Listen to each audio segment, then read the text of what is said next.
Hello, my name is Marcel de Jong. I'm a technical specialist in North America, and the demo I'll be showing here is an Arnold rendering overview in Maya, covering all the basic concepts that you deal with in Arnold.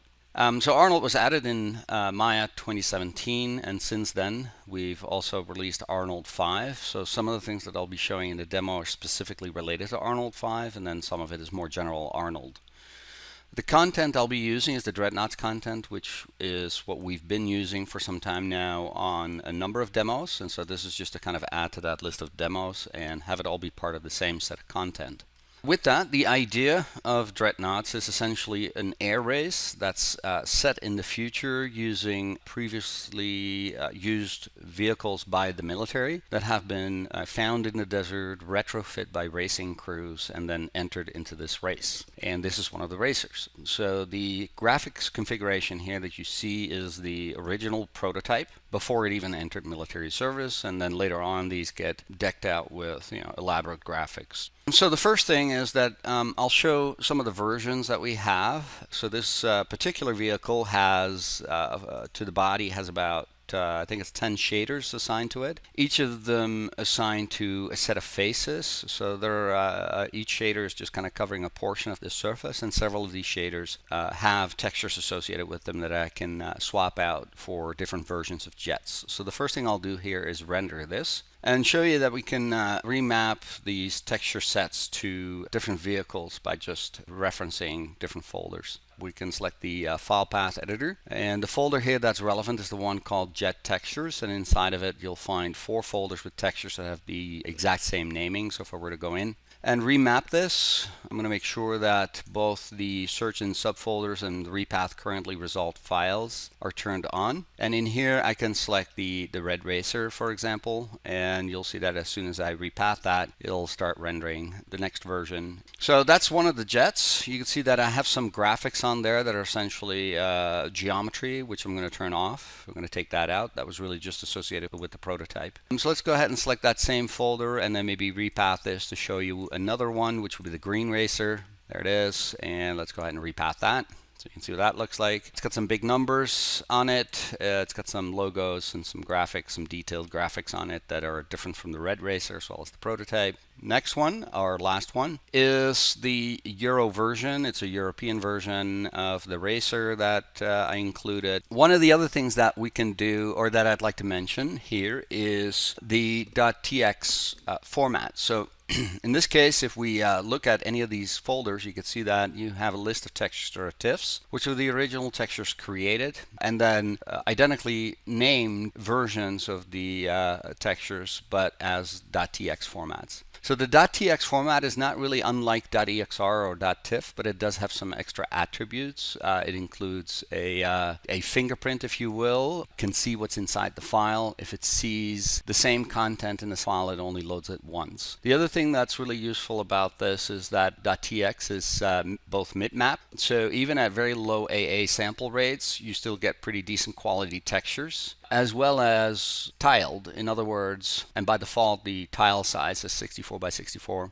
So your textures are loaded into memory as tiles, so it only loads what it needs to render what you see. What you don't see is not loaded, which makes it memory efficient. So those are some of the difference between .tx and then .tiff and .exr. The fact that you only load tiles is not something you can do with a JPEG, for example, so it's super useful and optimized. One more thing before I move on is the TX Manager. So this is introduced in Arnold 5, where you can batch convert textures inside of a folder. So if you load a folder, for example, and you don't have .tx files yet, you can have it also search in subfolders, and you can create the .tx textures from whatever's inside of that folder. Otherwise, the conversion happens at render time. When you go into rendering, you'll see that under Arnold rendering, there's something called textures, and under textures, there's auto convert to TX. Let's just go ahead and turn this off for now, and I'm going to turn off the ground plane and turn on this industrial looking pad that looks a little more interesting. And we can also select this set over here, right click, say select set members, and then right click, go to new material, and under shader we'll select surface and add this AI standard surface shader. So this AI standard surface shader is a new shader replacing the AI standard shader from Arnold 4. And with that, I can start to access either presets, and the ones above the lines here, the double lines, are presets that ship with the software. The other ones that I've created just to kind of give myself some options to quickly get to a certain look if I want to. So with that, let's just talk a little bit about this particular shader. There's a base category, a specular category, a transmission or transparency / refraction category, a subsurface category to simulate skin, a coat category to have a secondary specular to create things like car paint, for example, an emissive category to have it actually give it the appearance of emitting light. Let's actually render this. I'll start to manipulate things like, color. You can see that we get a reflection coming off the light. The light happens to be an area light that is a disk. So what I can do is start to maybe manipulate the color here. We'll pick something fairly obnoxious, maybe something like that, and something fairly blue and fairly bright. You can see how it's affecting the entire jet. So all the shaders, the 10 shaders that were controlling different faces across the body, are replaced with one shader. Then the diffuse roughness allows you to control essentially the surface texture. So when you increase the diffuse roughness, it's almost as if you're adding a roughness to the surface. So the diffuse roughness has really just to do with the color of the surface and the way color is scattered across the surface. We have a metalness slider that used to be a boolean on or off. Right now that's a slider between 0 and 1. Have it fully metal, render as a metal, or not, and set it to 0 or somewhere in between. The weight is just the effectiveness of this category. If you set it to 0, then there is no contribution from the base color. So that's kind of how the basics of that work, and then you can get into specular. You can modify you can set the roughness. You can see that we have a much rougher specular. Maybe you want to increase the intensity of that a bit and maybe change the color of that a bit. So yeah, it's kind of pretty self-explanatory. The IOR is essentially the intensity of the reflection. And then with the coat, I can crank that up, and you can see that we start to get that secondary reflection in there on top of the original specular. Let's go ahead and drop in a couple of presets. I might want to select something like a candy apple red, for example. So you get that very intense looking red car paint type color. We might want to use something like a Dakota brown here. That's an actual Mercedes color. An electric blue, maybe something like a two-tone. If we go in here, I have a couple of two-tone type shaders set up that will give you kind of a darker, less warm color green towards the areas that roll away from the camera. With that, let's swap out this light for, not swap it out, but essentially change the type. You can see that right now it's set to disk. And if I set it to quad, you can see that I get a very different highlight here. If I were to go in and turn off the ground mesh and then turn on the ground plane, and we'll go ahead and re-render that real quick. There it is. You can see the quad show up very clearly, and you can also see what kind of highlight that produces on the surface. So if I were to select that area light and open it up, we can then modify things like roundness, which is an Arnold 5 control. You can see that it starts to round off the corners. It'll slightly modify the specular as well. And we also have something called soft edge. So we want to go ahead and soften this up. We can just crank this up, and you can see that now you get a concentration of light and then have it really softly roll off to the corners. And in this case, obviously you can see it's also affecting the specular on the surface. So then I could go back to a disk, and you can see that we get this large disk. And if I increase the intensity here to something like 4, you can see then obviously we get something much brighter. Maybe set this back to, so I'm modifying the exposure in this case. You can also use color temperature, and if I use a color temperature of maybe like 44, that's just easy to type in. I get something fairly warm, or something like 99. That's obviously very cool, right? And so the default is somewhere around, I think it's 6500 or so. So I'm going to turn that off. and then maybe talk a little bit about spread as well. So in this case, we have a disk light, and by dropping the spread, we're starting to narrow the beam of the light. So essentially, a disk light with a spread of 1 will emit light in 180 degrees. By dropping this down to something that looks more like this, you're starting to focus this more like a spotlight. And if I go all the way to 0, we get something that is fairly circular and concentrated in one area. It also increases the apparent intensity, and it also changes the way it produces speculars on surfaces. The shading is affected by this as well, is what I'm saying. All right, so let's go back to a spread of 1 and an exposure of maybe 3. So with this, let's go ahead and tumble this around. You can see that from window, 3D manipulation is turned on. You can also go to toolbar icons and say show 3D manip icon, which is this icon right here. So if you turn it off, it treats it like a 2D image. If you turn it on, you're back into 3D manipulation, and you can of course do that from your camera view as well. We have toolbar icons here as well. Since we're at it, we can add the gamma icon. So we have exposure, the first one, gamma, the second one, with little reset switches that we can use to reset this back to where it was. We also have toolbar icons to show debug shading that help you analyze things like ambient occlusion or the wireframe or lighting intensity across your surfaces. So if I set this to basic shading, you can see what that looks like. These are very fast, and there are equivalent utilities to actually make it render this way in a sequence, not just having these presets here. So this is the lighting path, so you can see what the lighting intensities look like across the surface. Here's an occlusion render, a wireframe render. You get the idea. We can go to object IDs, basically showing you all the different objects in the scene. And the idea is that you can pick from this as well, right? Not just the object idea, but in any setting. So in here, I can go ahead and pick the body, or I can pick the canopy, or I can pick a piece like this engine cowling. So all these pieces can be picked from any of these passes. And then the last one is like an isolate select. So in this case, we get this little piece selected. I can go in here and just select the body. And you can see how it just renders the body in this case. So if we need an isolated example of what this looks like as a single object, we can do that. And you can add objects to this as well. And so if I wanted to look at the body, select the body. You wanted to look at the ground. So you can see the contour, the outline of the body, which is essentially treated as a black hole. Or we can select both. And you can see that I can just add what's selected to my render, and that's the only thing that it'll render. So with that, let's go back to the basic view, or I'm sorry, the shaded view, and continue on with this UI. So we have our list of cameras, so we can go to like a perspective view, or we can go to like a perspective 2, or back to our working camera. We also get our R, G, and B, as well as our luminance, and then back to our RGB. We get our 1:1, so if I resize this, it doesn't show you the render at 1:1. You can hit 1:1, it's back to the actual size of the image. And then of course we can expand the UI here to show some of the other controls that we have. So these 3 icons, the one on the right, the little gear icon, expands the UI.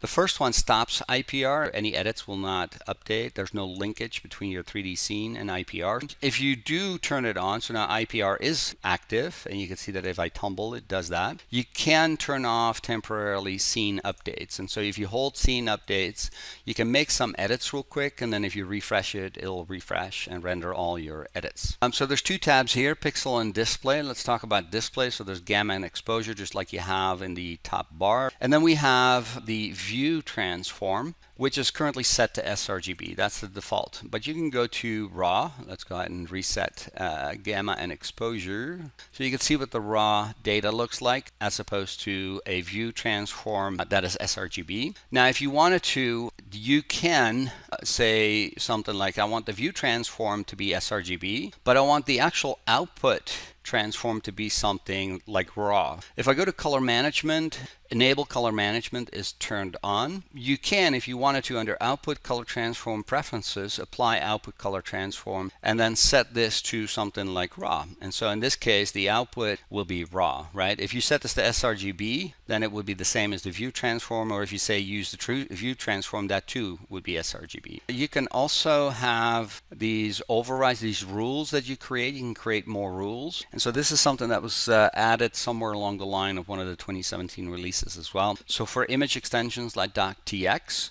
you can have the input color space be something you specify as well. So in this case, I would want it to be raw. You can set it to raw there also. Let's switch into snapshots. We'll talk a little bit about snapshots. We have this vehicle at a certain color. I just created a snapshot. I might want to go in and actually use a folder to save all my snapshots. If I want to see them later or separate, I can do that. So what I want to do is in the working directory, you could see that I have Maya 2017 images, select snapshots, and say select folder. And so now that that's going to prompt me, do you want to copy the current snapshots to select the folder? Yes. And so as soon as it fills in that folder, all those snapshots and subsequent snapshots will be saved there. So in this case, I also would like to jump into my standard surface and maybe replace this with a different shader, like a different two-tone. And you can see how that renders. And I'm going to add that to the list. So we have 2 now. You can also go in and say set this as A and then set this as B. And then you get this sliding bar that can swipe across your vehicle to evaluate one shader versus another if you need to make decisions like this. Of course, from then on, you can continue making snapshots however you like. I can go in and maybe just kind of move this around, turn this off. You can see that now it's starting to update again, and then we'll create another snapshot from this angle, and then maybe another one from this angle. And again, all these are saved inside of your images folder.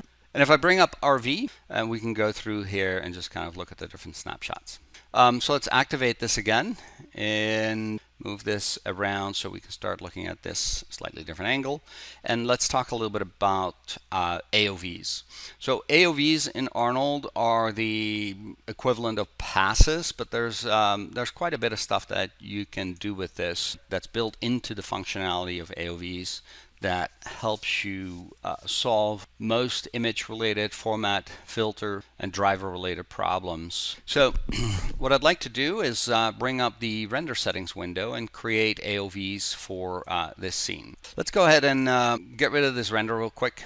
I'm going to turn off the ground plane and turn on the pad. What I'd like to do here is jump into AOVs and select the built-in entry there at the very top and add the normal pass, the Z pass, and albedo pass, which is like a brightness pass, maybe a CPU time pass. We'll add like a transmission pass and a couple of specular passes and how it's broken out between a direct and an indirect spec. And then let's move all those over. You can see that as soon as you do that, it inherits the driver setting, the default driver setting for format by looking at EXR in the comment tab and making all of them EXR. They have their own filtering defaults. You can expand that and make that whatever you want. Same over here, you can make that whatever you want. And the data type is associated with the kind of channel, the kind of AOV that you're creating. So in this case, what I want to do is I want to select the AOV node. And for each of these, it loads nodes that are essentially associated with the driver, the filter, and then of course the data type is part of that as well. So if you go to the actual pass, it's the AOV pass, in this case normal, you can see that the data type is listed there as well. The driver is a universal driver. It's the same driver listed for all of them. There's one per scene, right? So, and what I want to do there is turn on merge AOVs. And the reason why is so that when I render a multi-layer EXR, or rather save off a multi-layer EXR, all these AOVs are baked into that single image. All right, so if I were to go in and under the comment tab, set this to something like PNG. Right, for all passes, it's producing a PNG. So it changes the preset for all of them. If I then wanted to go in here and make this one a JPEG, for example, and then go back to my comment tab and set this back to like an EXR, you can see that my AOVs are now all EXR except for the one that I manually customized, and it's no longer looking at the default. Right? So I can go back to EXR and now it will respect what's in common. The other thing that I can do now is if I were to go in and render this, I can look at these passes in my render view. So it's processing the image. Let's go ahead and select a slightly different preset and load that 2-shade version that we were working with before. So under the beauty tab, you now see all of the AOV passes that were added. So I can go to a normal pass, which is something if we go ahead and do 101.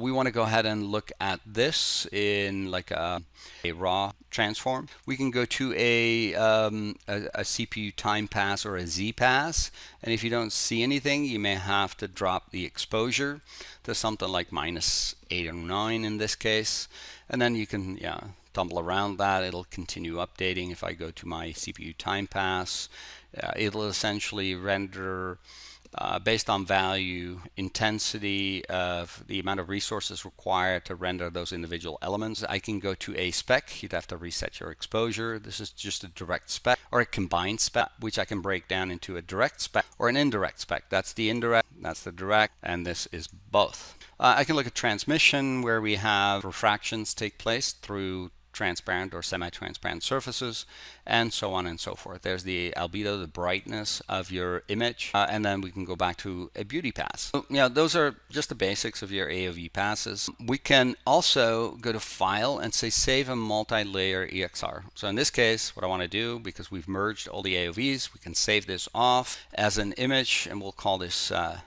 test. And let's open that up in RV. There's the test image. I'm going to drop that in. So in RV, this is what it looks like. We can open up in RV, we can open up the UI to see the image listed up here under source. And if I expand this, you can go to test.exr and you can see all the individual passes, AOV passes listed. So we can look at transmission, we can look at specular indirect, specular direct, or the combined specular, your normal pass, etc., etc.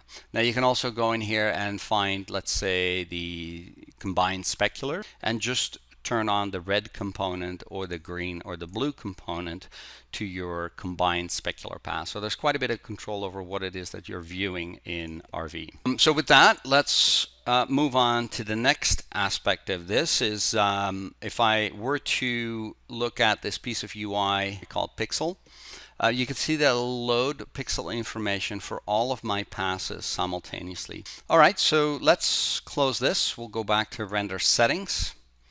In render settings, I can then turn on or add under built-in, I can add the motion vector pass and move that over. You can see how it's included now. Let's go ahead and set this up for animation. So we want to render EXRs. We also want to render at a name.number.extension format. We can set the start and end frame to 1 through 24 and modify the resolution to whatever you need to. And the last thing here is maybe introduce a file name prefix, and we'll call this DN for dreadnoughts, number 1 for sequence. And that's really all we need to do on the Common tab. On the Arnold tab, I might want to introduce motion blur, and you can set things like the length of your motion blur.